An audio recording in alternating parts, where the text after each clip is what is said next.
আসসালামু আলাইকুম, কেমন আছেন বন্ধুরা? চলে আসলাম নতুন একটা ভিডিও নিয়ে। আজকে বন্ধুরা দেখতে পাচ্ছেন দুধ জাল দিতেছি।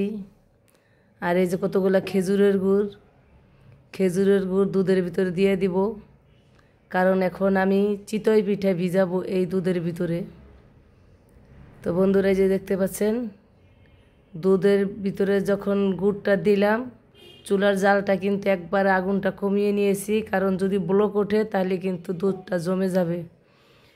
ওই খেজুরের গুড় যদি খাঁটি না হয় তাহলে কিন্তু দুধটা জমে যাবে।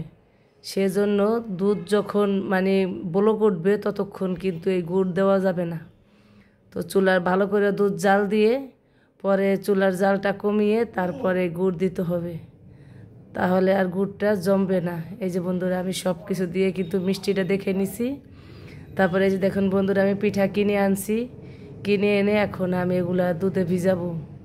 কারণ হইল ঢাকা শহরের মানুষ আমরা কি করব বলেন, শীত তো চলে যাচ্ছে, শীতের পিঠা তো অবশ্যই খেতে হয়। তো সেজন্য আমি ভাবলাম কিনে এনে টপটপ ভিজিয়ে দিই, তারপর যদি পারি আবার বানিয়ে খাবো। তো আমি তো গ্রাম থেকে মাটির খাস নিয়ে আসছি, পিঠা বানাবো নিয়ে তাছে চুলাও বানাই ফেলছি, এখনও পিঠা বানানোর অপেক্ষায় আছি এই আর কি। তো যাই হোক, আগে কিনে আইনা খাইয়ে নিই, যেহেতু শীত চলে যাচ্ছে, শীতের পিঠা শীতের ভিতরে না খাইলে ভালো লাগে না। তাই আমি নিয়ে আসছি পিঠাগুলো কিনে আইনা, এখন খেজুরের গুড় আর দুধে ভিজিয়ে দিলাম। তো এই পিঠাগুলো হয় কি অনেক বেশি নরম হয়ে যায়, কেন এরকম হয় বুঝতে পারি না। এই কেনা পিঠার ভিতরে কোনো কিছু দেয় কি না, আমার মনে হয় কোনো একটা কিছু দেয়, সেই কারণেই এত বেশি নরম হয়ে যায়।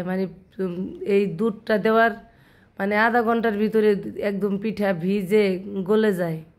কী জন্য এরকম হয় আমি বুঝতে পারি না, কিন্তু ওনারা বলে আমরা কিছু দেই না, এটা আমার বিশ্বাস হয় না। যেহেতু আমরা হাতে বানাইলে এরকম হয় না, কিন্তু কিনে এনে ভিজাইলে তো দেখা যায় 1 ঘন্টার ভিতরেই পিঠা একদম কেমন বেশি ভিজে যায় আর কি, ভিজে একদম গলে যায়। তো আমি তাই করতেছি, কি আর করার, আমার তার কিছু করার নাই। এখন শীতের পিঠা তো খেতে হবে, তাই পিঠা খাওয়ার জন্যই আমার এই আয়োজন। তো আমি 1 ঘন্টা পরে আসছি, দেখবো যে কী অবস্থা হয়, ভিজে কি না ভিজে।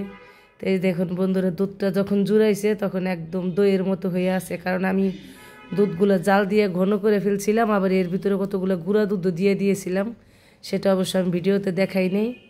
তো এই যে দেখুন বন্ধুরা একদম ভিজে গেছে, পিঠাগুলো কত সুন্দর কালার হয়েছে এই আর কি। তো পিঠাগুলো কিন্তু ভিজে গেছে, এই যে দেখেন ভেঙে যাচ্ছে একদম।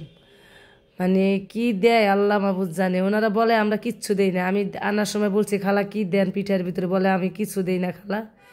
এত সুন্দর করে বললো, কিন্তু পিঠাটা কিন্তু এসে দুধের ভিতর ভিজানোর সাথে সাথে এরকম গলে যায়।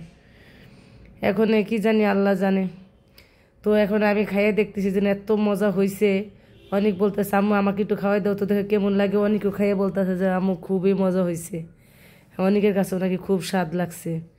তো আমরা যারা ঢাকা শহরে থাকি তাদের তো বিকল্প আর কোনো রাস্তা নেই, এভাবে ভিজে ভিজে আমরা শীতের পিঠা খাই। আর কি করব, কিনে আইনে একদম ঝটপট শীতের পিঠা। তো কেমন হলো বন্ধুরা ভিডিওটা দেখে সবাই জানাবেন। আল্লাহ হাফেজ।